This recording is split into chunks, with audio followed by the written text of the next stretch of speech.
Hey, what's going on, guys? Welcome to another Final Fantasy Revex's video. So today we are going to be looking at the global vision cards from the very beginning until after a certain date, which was the last update, which had the newest vision card. So we'll be looking at that, looking at the first one, looking at the last one, looking at everyone in between. And keep in mind, before we begin, the reason why I'm at a full screen right now before I show you guys what my picks are. This is my opinion. You clicked on this video to see my opinion. You can disagree with me in the comment section down below, but please be civil about it. Don't just say, oh, you suck, I'm unsubscribing. When you can do that if you'd like, but I would just be a little more civil about it, because remember, this is my opinion. I mean, I disagree with all my picks, but I'm going to try to discuss them as much as I can. So let's get into it, shall we? Empty screen, and there we go. So I'm going to be doing this in a tower format, so this is the lowest floor. Keep in mind that all of these are still relatively good in a way, just maybe not nearly as good as the ones that we've talked about in the future from this video. So these cards are just not really must-haves. They're stuff that you don't really need them for, and eventually they won't be as good as they used to be. So obviously the first vision card for global is going to be on here. It was nice to have the Great Sword and Peril for free at the very beginning when Weapon and Perils weren't as common. But nowadays there is more Weapon and Perils. They're a lot more common. The 200% TDH is not as impactful anymore because it's pretty easy now for global units to get, 400% TDH with their STMR. That's how they're doing it nowadays. That Sakura card eventually is going to be heavily power crept because we don't need to wait several turns to get 100% amp when we have units that get 150% for free in their kit already. So the Roberta one, very situational, only 300% stats. Remember, he only has 300% stats, not 500. And the jump damage, there's not very many jumpers that are good in the game anymore.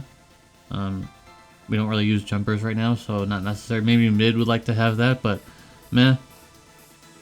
The Ling one, also really nothing that special. You have to waste a turn to use killers on yourself, and it's only 160%. When you have 250% for an ally now, so also whatever. And then the last one, the newest one that just came out, it'd be surprisingly that you'd expect this to maybe a little bit higher since it's the newest, but nope, it is not really that necessary. There's other tank cards that you may have gotten that are just better than this because it works for physical and magical, so it makes it more variety. That's how I'm looking at it, and that's how I'm justifying it. It's a good card, but it's not necessary. So that's how I feel about that. All right, now we went up a little bit. Now we're in the mid floor. So these cards are just something that's nice to have, but not necessary. Again, they're just pretty nice to have. And the first one there was the Elena one, and ironically, even though it wasn't very good on release, in the future it'll be a lot better because on JP and coming to global very soon, True Dual was buffed to having 400% True Dual Wield. So that's right. Now you're gonna have a little bit harder time on older units to get to 400% True Dual Wield if you like to build them that way.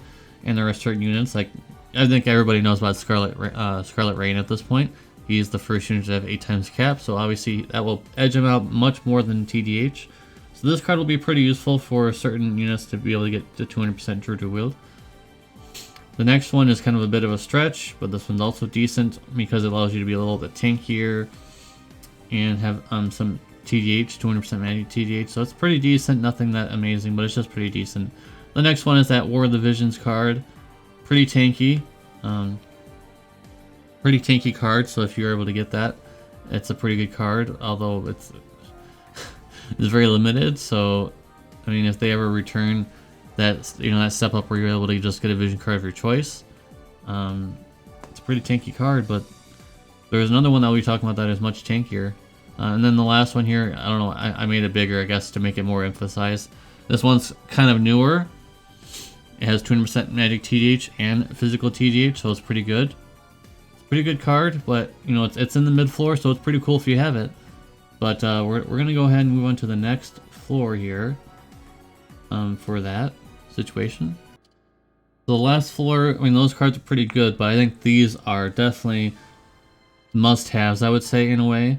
Some more than others, but I think all 5 of these are quite good cards. We have the Midnight Revelers, who's very good for physical and magical tanks.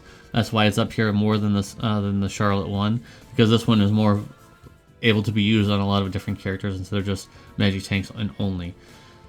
So we also have I can't remember what this one is called, the Ibarra one, let's just call it that. It's very good for Tsukiko currently, but you never know. There could be more evokers in the future. You know, they were not afraid to make an evoker on global.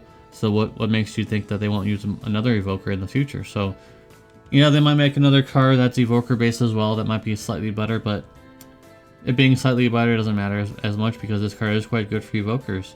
Makes Tsukiko's life a lot easier when you have this equipped. The next card here we have the Ayaka one, who is very good because it has that built-in store buff that you can use, very similar to Dark Rain's TMR, but it's a lot better. So very good for that. A lot of other good things on it as well. The next one we have the Fravia one that gives you 50. It gives you a mod boost for morale based, I think, right? Or is it the other one? It gives you an LB mod boost for morale, I believe. I double checked. Yep, I was right. So 50 times mod boost for morale based LB is very good.